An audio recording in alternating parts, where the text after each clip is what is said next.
The man who struck and killed two UBC students 2 years ago after losing control of his car has been sentenced to 3 years in jail and given a 5-year driving ban. I feel the criminal legal system, as it is, skews too heavily towards the rights of the accused, leaving the victims in the dust. In the early morning hours of September 26, 2021, Emily Selwood and Evan Smith, both 18 years old, were walking on a sidewalk near Northwest Marine Drive at UBC when they were hit by an SUV that had veered off the road.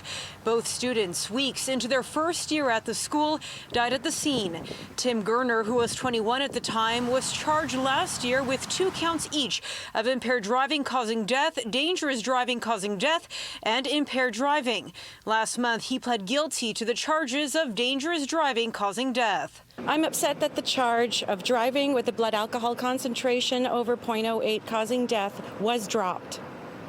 If Tim Gerner's BAC was below the legal limit, that charge would not have been laid in the first place. I believe Tim Gerner should have pleaded guilty to that charge because that is the right thing to do. The sentence handed down by the judge at Richmond Provincial Court on Tuesday was suggested by both the Crown and the defense in a joint submission.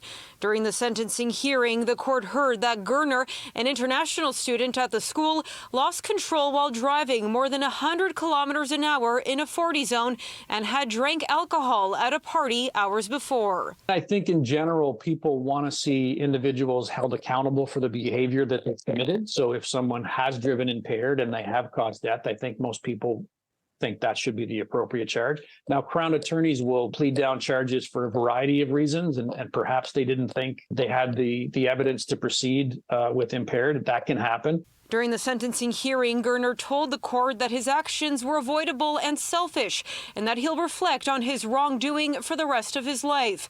The court also heard from friends and family of Selwood and Smith, who described their unimaginable pain and grief at the loss of 2 lives about to embark on a life with so much promise. After Tim Gerner's sentence is complete and he gets on with his life, my beautiful son Evan Smith will still be dead.